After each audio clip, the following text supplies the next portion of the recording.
What if I told you I built the perfect dirt bike? Light yet stable. Powerful yet forgiving, innovative yet reliable. You'd probably think I'm crazy or an idiot at best. But what if I told you that back in 2008, BMW gave it a go, and they almost achieved the unachievable? That's until the G450X got pissed on. And I mean it. Literally. This is a story of high ambitions, where egos and diplomas took the center stage. But first, we have to understand what the point of this bike was. 2008 was an era when BMW decided to go wild, to experiment. And up to that point, some of those experiments did pay out dividends. Innovations like the paralever suspension, for as wild as they first looked, BMW made them work. But also, it was a time when BMW was hungry for a younger, more enthusiastic clientele. And so they decided to take over the off-road market with a new 450cc motorcycle. Notice how I called it motorcycle without any details? That's kind of the thing.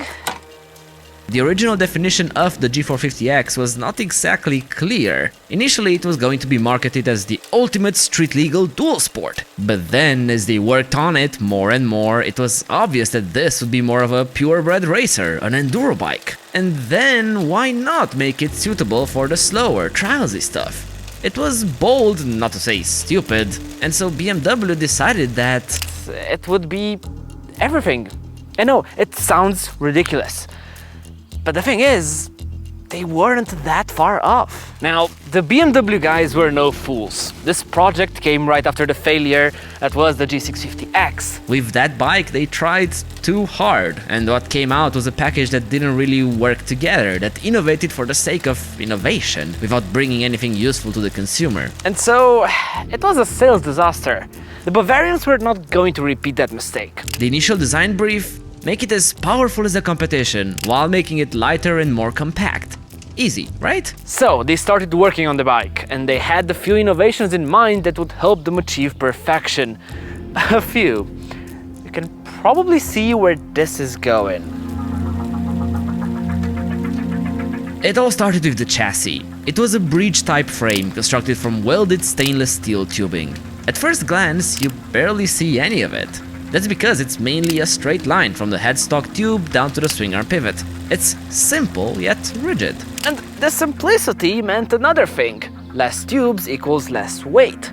Sure, there was a caveat. You see, this shape meant that the swing arm had to be pretty darn long in order to achieve a conventional wheelbase. This gave the engineers a great idea to solve the chain slack issue present on any modern-day motorcycle. And so they engineered the front sprocket to run on the same axle as the swing arm pivot. What this meant was that, unlike conventional dirt bikes, any movement in the rear suspension would not affect the chain length, thus reducing the stress on the gearbox. This also allowed them to use the longer swing arm they designed, which, in theory, provided a more stable experience. Now, this did have a little shortcoming, because in order to change that front sprocket, you did literally have to take the entire swing arm off. But that's a small price to pay for perfection, right? And BMW assured us that an experienced mechanic could complete this operation in as low as 15 minutes, so can't be that bad. There is every reason to suspect that this clever design may well find its way onto high-powered superbikes in the near future. It's ironic that BMW would be the first manufacturer to complete this ingenious design. Now, this is not the only place where they had to deviate from the conventional. Because of the angles of the top frame, that meant that the fuel tank couldn't live in its regular position, and so they moved it underneath the seat. For instance, the gas cap is right behind your backside, and the gas tank itself is down low. Of course, the centralization of mass really helps with that handling. Right. This allowed them to have a larger airbox up front, but basically, it meant that they could get away with having a slim front end, while moving most of the weight and girth towards the back. I mean, that's why, if you look closely, the G450X only had one radiator, instead of the two-lung design of modern-day dirt bikes. The other big innovation that had to hit the right marks was the engine, and it was proudly manufactured by Kymco? Yeah, BMW designed it, but the manufacturing was handed offshore.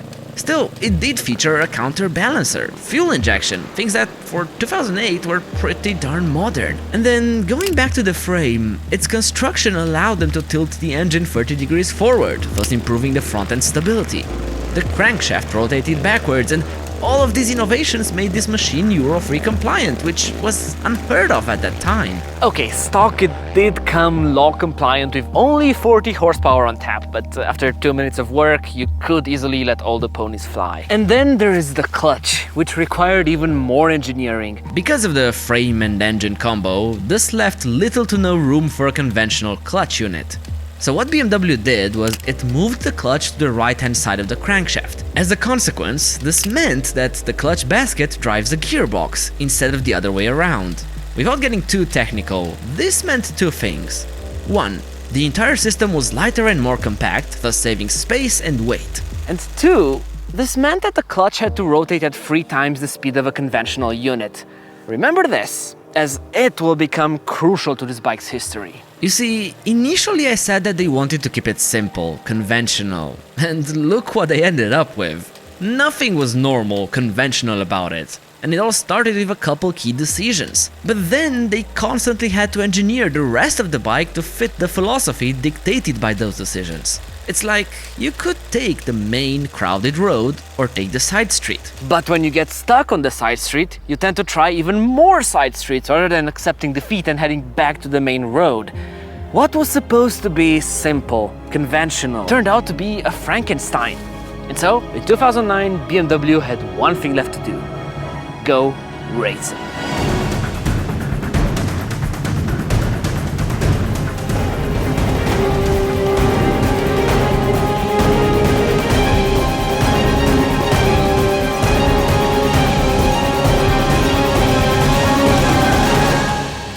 Now, this is the time of the video where you would expect me to say it all went sideways, when the BMW failed, when it crashed and burned. I mean, given the complexity of it all, it would make sense. Except, that's the fascinating part of the story. It's not as black and white. If we take a look in the trophy room of the G450X, you'll see that Andreas Lettenbichler took first place at Romaniacs back in 2009, and second place at Erzberg, so technically, no other 4-stroke ever ranked higher in the Iron Giant than BMW 450? That just sounds wrong, but it's true.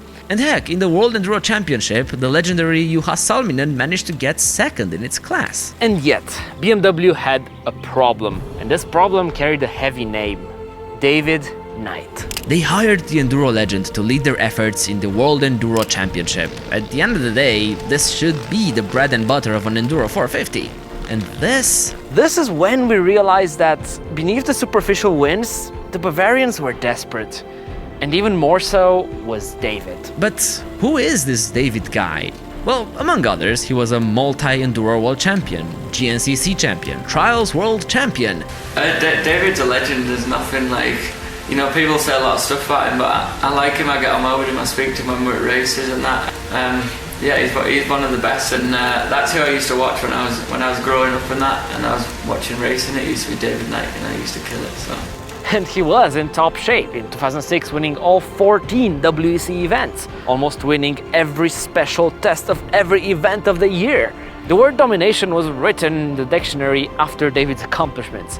But then, as the BMW's first season commenced, it quickly became clear that something was terribly wrong. First World Championship race, and me and Juha and Marco were all down in like 7th place, 8th place, stuff like that, and we felt like we were going fast. You see, the G450X had a bit of a handling problem.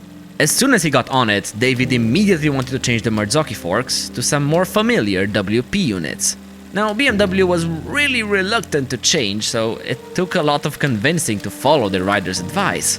And this was a theme that was going to carry on with every single input that David gave. But when it came to the crunch, we weren't allowed to do anything, and it had to stay virtually identical to the production bike. The guy who designed it wouldn't admit that it was no good as a race bike at the level we were at. This is fine for trail riding, it's a good bike for Joe Bloggs to ride around, but we need a race model. Inside the German team, internal battles were constantly firing between the riders and the engineers. The latter claiming that their system was better, while the former constantly being dissatisfied with the real-world results. A constant, dreaded tug of war was eroding the race team from the inside. Anyway, people who know what they are talking about understand. Then you get idiots who think they do, and they think Juha, Marco and myself have forgotten how to ride a dirt bike, or we are old or some crap. And at the time, my ex-girlfriend, who was a motocross rider, she was saying, oh, the rear end of the bike's lifting when you open the gas, the rear's lifting. So I wasn't driving, it was spinning. And the BM guys were like, oh, what she know, silly woman doesn't know what she's on about. Both parties wanted what was best for the project, David himself admitting that he constantly tried giving ideas on how to push the project forward. But every single time he kept getting shot down by engineers who thought they knew better. And this led David to take extreme measures just to try and prove his point. I had ideas on how to improve it, but I just kept getting shot down. It got to the point where I wanted to try a normal steel frame to improve feel, and because BMW wouldn't let me, I got Dave Molyneux to make me one. I was clutching at straws, but I really wanted to make it work. The designer of the bike, he'd come from designing trucks, so that explained most of it. I don't want to make the engineers look like the villains, because that's not right. They were trying their best, working with previously unexplored technologies, like that constant chain tension system. In theory and simulations, this should have been an amazing discovery. It's easy to see how all the theoretical calculations tell you that yes, this is right. And then you get a guy constantly moaning. But the thing is, David wasn't moaning just for the sake of it. It's all very well designing a system that keeps the chain at a constant tension, but that caused the rear to lift and take weight off the rear tire, losing grip. The crank spins backwards on the BMW too, and that makes it weird to ride in the mud. Every brand new project can have hiccups. Sure, the handling on the Beamer was unique. But situations like these constantly happen. Companies and racers often have a big hurdle they have to overcome. That's nothing new. Except this? This wasn't even the biggest nail in the coffin for the G450 project. Remember how I told you to keep in mind that innovative clutch system? Let's go back to the tough one. One of the first races of the season for David and BMW. It was an extreme race with big obstacles, the type of place where a 450 should be a burden. But David found himself leading the race. He was flying, nothing could stop him from getting the win. Nothing except his own motorcycle. As the finish line got closer and closer, his clutch was starting to fall apart. And not far from that illustrious finish line, David was left stranded. I'll link down below the full movie on that particular race in 2009. Make sure to check it out in the description. Look, if this would have been a one-off, a freak accident, sure, it's upsetting, but you can move on from it. Except, this scenario happened way more often than expected. David would be on track to getting the stage win, and suddenly the Beamer would fry its clutch. And it happened over and over and over again. This was not an exception to the rule, this was becoming the rule. And all hell came loose mid-season at the Enduro World Championship stage in Finland. David was on it, approaching a really good result for himself and the Bavarian team. And then, you guessed it, the clutch started slipping. And it did it more and more until David was left limping home to the pits. Now, this next part of the story has a big allegedly in front of it. I couldn't find any video evidence, but a lot of people seem to be confirming the story. David could take no more. He was sick and tired of looking at that BMW. And so he smashed it on the ground in the pits in front of the BMW leadership team. And then in front of everyone, spectators, executives, pulled down his pants and started pissing onto the G450X.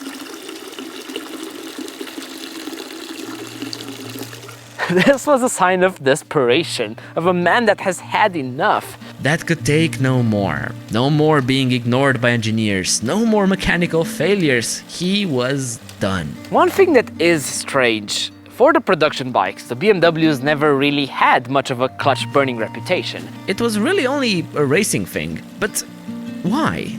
I mean, dirt bike clutches are sturdy, made to take a lot of abuse.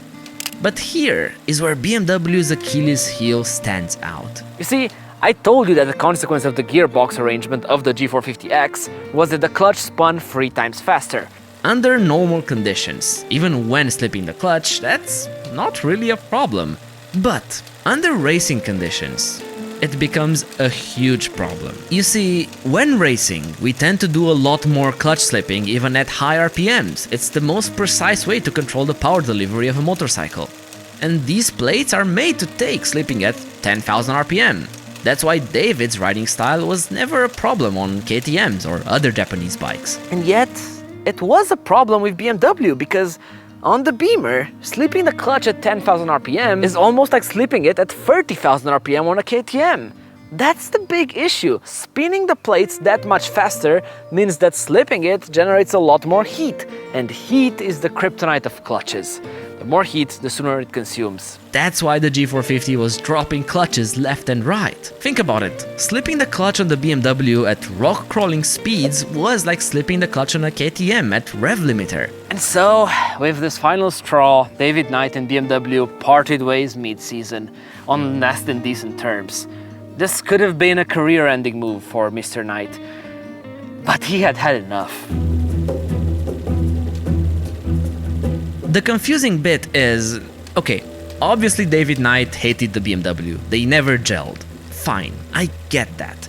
But Juha Salminen, his teammate, got second on the same bike in the World Enduro Championship. By that logic, can't we say that maybe the BMW was actually good and just David Knight was washed? Well, not really. The thing is, Juha also disliked the way the BMW rode. The only difference is he stuck with it longer than David did. He had more patience to make it work. He changed his entire riding style to try and fit the bike. And also, by the time he started getting some decent results, that bike suffered a lot of changes, including the removal of the innovative chain tensioning system. To that, Juha got some half-decent results on it afterwards, but they had gone to Latvia to a chassis making company, and basically they copied the KTM chassis, put the engine in a different position without the swing arm pivot through it. They made the frame out of chromoly, like any normal bike, not stainless steel. But back to David, after his departure, he had a point to prove. And boy did he prove it. He immediately went to the United States and signed up for the Snowshoe GNCC race, an equivalent to the WEC races he was doing in Europe. He went to the shop and bought himself a new Kawasaki 450 and lined up for the start. And he dominated the race, winning by almost 5 minutes ahead of the runner-up, on a bike that he never trained on, a bike that he bought mostly out of curiosity. Yeah, because I didn't know what was going to happen, to be honest. I spent maybe 2 hours on the bike, and to come and to win, and have as much fun as I did, it's awesome. It showed the world that David was never the problem, but even more, it showed how big of a failure that BMW really was. This begs the question, how did they miss it? How could the entire BMW team not realize all these problems ahead of the season? Didn't they do testing and all of that fun stuff? Well, they did. But they had one critical flaw in their testing methodology. We didn't get a bike, I didn't have a bike until about, I think the first World Championship was March. I didn't get a bike till February. So I bought a Honda. They would fly out David and his teammates and make them run laps. They would then compare each other, give feedback. Everything was normal, except what BMW critically failed to see was they had no baseline. They took themselves as the baseline, and against their own times, sure, they were improving. But they never compared themselves to the competition. They pulled a brand new Kawasaki motocross bike out of the truck. So I was like, what's this? And they were like, we want you to back-to-back it with this Kawi. And they said your first full lap was 6 seconds quicker than you did on the BMW. This was on a motocross track. They said your best lap was 9 seconds faster. It's like an American soccer player dominating their local league, thought they were gods, and then flew to Europe only to get humiliated by everyone else. It seems so obvious now, but back then, they missed it. And so the first real comparison came in the first stage of the World Championship, and well, the rest of the story you now know. I went back to KTM and won another world title, so you can't buy world titles, no matter how much money you've got, so I probably do regret it in some ways, but in other ways I'm like, well, you can't change it now, so just get on with it. And I was a 4-time world champion, not a 3, so that's better in my book. Okay, so obviously Classic Enduro was a bit of a flop. But what about the extreme stuff? That's actually odd, because when else did you hear of a 450 winning such events? I mean, it got second in Erzberg. It won Romaniacs against two-strokes. How? Why? Intentionally or not, when the G450X came to life, it managed to feel pretty light on its feet for such a big machine. And most importantly, the 450 engine, the exact thing that would usually disqualify a dirt bike from extreme events, it's exactly what made the BMW so capable at the same races. It had a lot of low-end torque, making it a bit of a rock climber in a way. It was linear, compliant, very un-450-like. And that made it more than decent. Combine that with the skills of one Andreas Lettenbichler, and you got a recipe that should have never worked, yet somehow did. So I can win my first rally, and I'm very, very happy. And yeah. At the same time though, it's important to remember one thing. Erzberg and Romaniacs back in 08 were not what they are today. Sure, they were tough, difficult. But not in comparison with what extreme races have become these days. These days, a 450 would never finish such event, especially not on the podium places. And so, the BMW was left on the sides. The extreme races that it performed well at became too extreme, and the enduro stuff, well, it was never that good at anyway. And sure, there was a rally team too, but they never managed to win a Dakar or really leave their name on the sport. We talked a lot about racing and how the BMW was not that great at it. But that, while clearly a handicap, doesn't necessarily mean it had to be a bad production bike. So, that being said, how was the 450 received by the general public? Journalists were intrigued.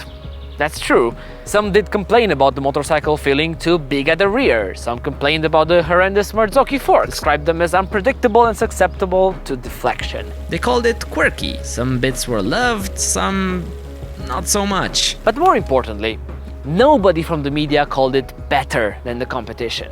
At best, its biggest praise was that it matched its opponents. And that was never going to be good enough. At the end of the day, for the end consumer, the BMW suffered a big identity crisis.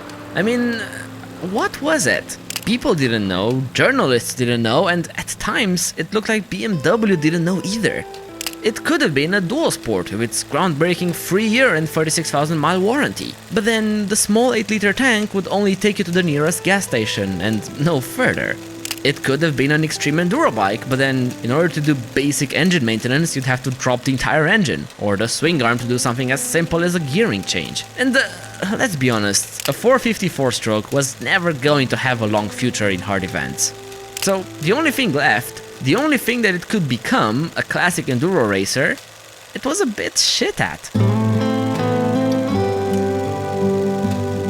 The story might seem a bit complex, but in reality it's pretty simple.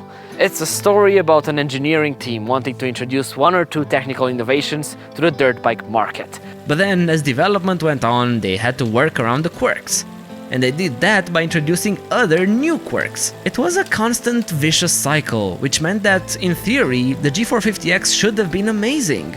Yet in practice, it was just weird to ride, and that threw most people off.